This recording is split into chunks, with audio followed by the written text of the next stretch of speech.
नमस्कार दोस्तों, स्वागत है आपका राजस्थान जिला दर्शन की पहली डिजिटल क्लास में। हम राजस्थान के सभी 33 जिले एक एक करके अलग अलग पार्टों में पढ़ेंगे। प्रत्येक जिले के हम इतिहास, भूगोल और सांस्कृतिक घटनाओं को एक साथ मिलाकर पढ़ेंगे। मतलब आज से इतिहास, भूगोल और संस्कृति एक साथ चलेगी। आज हम सबसे पहले बात करने वाले हैं अजमेर, जिसका प्राचीन नाम अजमेरू है। अजमेर से जुड़े हुए कुछ तथ्यों की अगर बात करें तो राजस्थान का सबसे प्राचीन महाविद्यालय सम्राट पृथ्वीराज चौहान, जिसे जीसीए के नाम से भी जाना जाता है, वो अजमेर में है। दयानंद महाविद्यालय जो संपूर्ण भारत में कृषि के क्षेत्र में स्नातन करने में प्रसिद्ध है। इसके अलावा तीन बड़े धर्म हिंदू, मुसलमान और जैनों का तीर्थ स्थल भी अजमेर में है। जैसे हिंदुओं का विश्व प्रसिद्ध वर्मा जी का मंदिर, मुसलमानों का ख्वाजा मोइनुद्दीन चिश्ती की दरगाह एवं जैनों का जो नारेली तीर्थ स्थल है। इसके अलावा सहेलियों का बाजार, जिसे वर्तमान में चूड़ी मार्केट कहते हैं। सोनी जी की नस्सियाँ जो अजमेर में है। सहेलियों का बाजार तो अजमेर में, जबकि सहेलियों की बाड़ी उदयपुर में, जिसका निर्माण वहाँ पे संग्राम सिंह सेकंड ने करवाया था। इन सभी की हम जानकारी लेंगे। सब शुरू करते हैं। अजमेर जो शहर है, अजमेर का प्राचीन नाम अजयमेरू है। अजयमेरू से भी पहले इसका प्राचीन नाम था पृथ्वीपुर।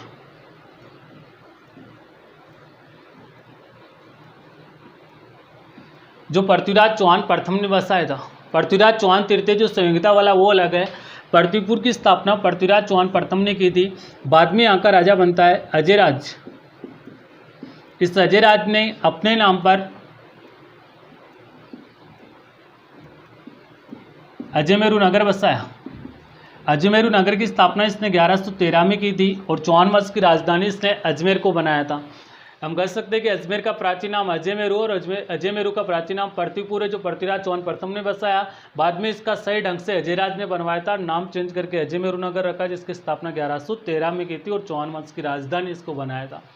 अंग्रेजों के आने के बाद में इसको अजयमेरू से नाम दे दिया गया था अजमेर। अंग्रेज आने के बाद में अजयमेरू एक संस्कृत भाषा का शब्द है, इसलिए अजयमेरू से नाम चेंज करके अजमेर रखा गया। अजमेर का जो अर्थ होता है, अजमेर दो शब्दों से मिलकर बना है। एक है अजय प्लस मेर। मेर मतलब पहाड़ी, अजय मतलब ऐसा कोई सा नगर जिसको जीता नहीं जा सके। पहाड़ों में बना हुआ है ऐसा नगर जिसे जीता नहीं जा सके, उसको अजमेर कहते हैं। मेरी एक जाति थी जो पहाड़ों में निवास करती थी, तो ये अजमेर का अर्थ होता है। अजमेर से जुड़ा हुआ अगर इतिहास की बात करें तो सबसे पहले यहाँ पर चौहान वंश का शासन रहा था। चौहान वंश का अंतिम प्रतापी शासक जो पृथ्वीराज चौहान तृतीय था, उसके समय मोहम्मद गोरी आता है। मोहम्मद गोरी तराइन के सेकंड उन पे पृथ्वीराज चौहान को हराकर अजमेर पर अधिकार कर लेता है। इस प्रकार से गोरी के समय इस पर मुस्लिम सत्ता आधिपत्य होती है, मुस्लिम शक्ति का आधिपत्य होता है। और इसी के बाद में गोरी उसके गुलाम सेनापति ऐबक को सौंप कर चला जाता है। और ऐबक की मृत्यु के बाद में अजमेर पर अलग अलग वंशों का शासन रहा था, जैसे मारवाड़, मेवाड़ और मुगल। लंबे समय तक मेवाड़ का शासन रहा था अजमेर पर, राणा सांगा के समय तक। राणा सांगा की मृत्यु के बाद में मारवाड़ का हो जाता है। मारवाड़ का राजा था राव मालदेव। सांगा की मृत्यु के बाद में लगभग संपूर्ण राजस्थान पर जो अधिकार किया था वो राव मालदेव ने किया था। इसलिए कुछ अजमेर पर कुछ समय तक मारवाड़, कुछ समय तक मेवाड़, और फिर हो गया था मुगल, और मुगलों का शासन हुआ था अजमेर पर अकबर के समय। तो शुरू में चौहान वंश था, फिर मुस्लिम सत्ता है। इसके बाद में कभी राठौड़ तो कभी गोहिल वंश आए, कभी मुगल आए। तो वो कौन कौन से मुगलों का इससे अजमेर का संबंध है, तो मुगलों में जैसे अकबर, जहांगीर,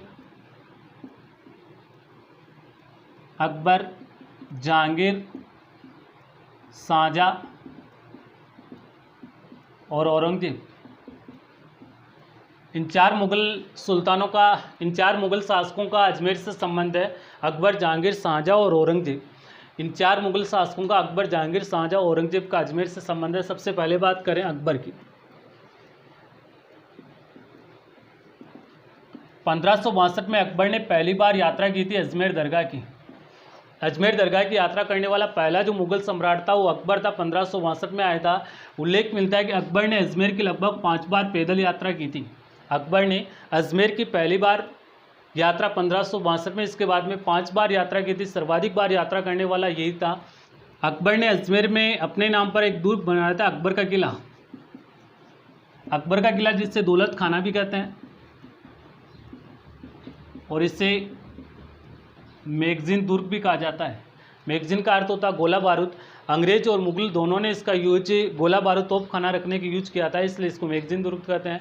अकबर अपनी दौलत इसमें छुपाता था, इसलिए दौलत खाना कहते हैं। अकबर ने स्वयं बनवाया था, इसलिए इसको अकबर का किला कहते हैं। इसी अकबर के किले में हल्दी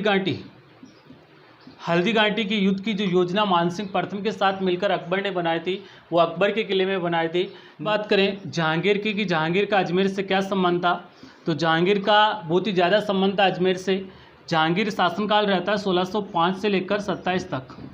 अकबर की मृत्यु के बाद में अकबर का एक सपना था, मेवाड़ को जीत नहीं पाया, तो जहांगीर अपने पापा के मरने के बाद में प्रतिज्ञा लेता है कि मेरे पापा का जो अधूरा सपना था मेवाड़ को जीत नहीं पाया, इसलिए मैं सबसे पहले मेवाड़ जीतना चाहता हूँ। इसलिए जहांगीर 1605 से लेकर 13 तक आगरा से अपने बहुत सारे सेनापतियों के साथ में मेवाड़ सेना भेजता, लेकिन इसका जो अभियान रहता है वो असफल रहता है। इसलिए जहांगीर 1613 में परेशान होकर 1613 में चलकर फिर पहुँच जाता है अजमेर।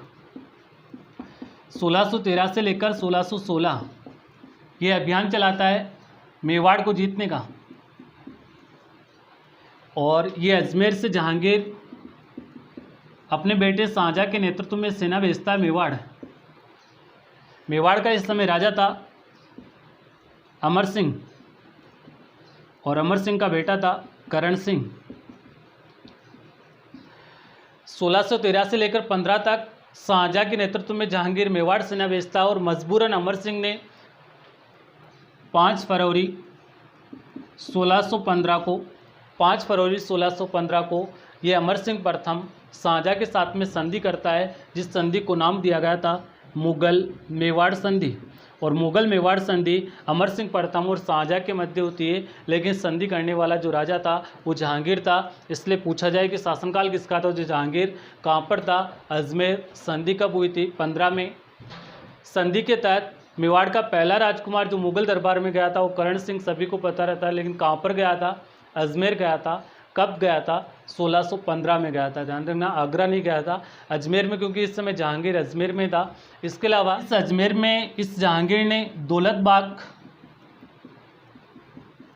जिससे वर्तमान में सुभाष उद्यान कहते हैं, इसका एक सेनापति था दौलत खान, जिसके नाम पर दौलत बाग या सुभाष उद्यान का निर्माण आना सागर झील के किनारे जहांगीर ने करवाया था। चश्मा ए नूर एक जो झरना है, इसकी बेगम थी नूरजहां। इस नूरजहां की याद में चश्मा ए नूर झरना का निर्माण करवाया था। यहाँ पर एक तारागढ़ दुर्ग में इस नूरजहां, जिसको रूठी रानी भी कहते हैं, भारत की रूठी रानी नूरजहां को कहते हैं, राजस्थान की रूठी रानी उमादेव जो मालदेव की पत्नी थी, जबकि जहांगीर की पत्नी नूरजहां को भी रूठी रानी कहते हैं। रूठी रानी का महल तारागढ़ में जहांगीर ने बनवाया था इस नूरजहां के लिए। इसके अलावा पुष्कर में एक मंदिर है, वरा मंदिर। इस वरा मंदिर की मूर्ति को उठाकर जहांगीर ने पुष्कर झील में फेंकवा दिया था। कई जगह आपको मिलेगा कि जहांगीर ने वरा मंदिर की मूर्ति को उठाकर आना सागर झील में फेंकवाया था। नहीं, ऐसा नहीं है, वरा मंदिर की मूर्ति को उठाकर पुष्कर झील में फेंकवा दिया था जहांगीर। सर टॉमस रो,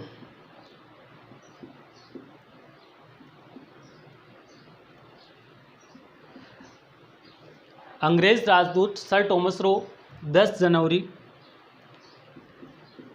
1616 में, अंग्रेज राजदूत सर टॉमस रो 10 जनवरी 1616 में जहांगीर से मुलाकात करता है अकबर के किले में। इससे अकबर के किले में जहांगीर से मुलाकात करता है सर टॉमस रो 10 जनवरी 1616 में। जो व्यापार की अनुमति प्राप्त करने वाला जो प्रथम अंग्रेज था वो सर टॉमस रो था। व्यापार की अनुमति किसने दी थी, जहांगीर ने दी थी। कहाँ पर दी थी, अकबर के किले में दी थी। मुलाकात 10 जनवरी 1616 में हुई थी। नेक्स्ट बात करें शाहजहाँ का। दौलत बाग में सुभाष उद्यान में शाहजहाँ ने बनवाया था बारदरियाँ। 12 खंबे होने के कारण इसको बारदरियाँ कहते हैं। ये वैसे तो 5 बनी हुई है, लेकिन रियल में 4.5 है। जब 5वीं बन रही थी तो शाहजहाँ की मृत्यु हो गई थी, तो वो आधी रह गई थी। ये पूर्णतः संगमरमर की बनी हुई है। ये पूर्णतः संगमरमर की बनी हुई है। शाहजहाँ का एक बड़ा बेटा था दारा सिकोह। इस बड़े बेटे दारा सिकोह का जन्म जो होता है वो जन्म अजमेर में हुआ था। और एक युद्ध होता है दोराई का युद्ध। दोराई का मैदान अजमेर में ही है। दोराई का युद्ध 1659 को दारा वर्सेज औरंगजेब के मध्य, जिसमें बुरी तरह से दारा पराजित होता है, औरंगजेब जीत जाता है। ये दोराई का युद्ध भी अजमेर में हुआ था। दारा का जन्म भी अजमेर में होता है। बारदरियाँ जो 12 खंबे हैं संगमरमर की बनी हुई है। माना जाता 5 है, लेकिन रियल में 4.5 है। और ये बारदरियाँ दौलत बाग में जिसका निर्माण शाहजहाँ ने करवाया था। आज के लिए इतना काफ़ी है। हम अगला वीडियो लेकर आएंगे इसी के आगे अजमेर के प्रमुख जो पर्यटन स्थल है, प्रमुख मंदिर है, प्रमुख स्थापत्य कला है, इसकी जोग्राफिकल कंडीशन क्या है, ये हम अगले वीडियो में देखें। जब तक इस वीडियो को देखें और अच्छा लगे तो इस पर कमेंट करके ज़रूर बताएगा। ओके, धन्यवाद। जय हिंद, जय भारत।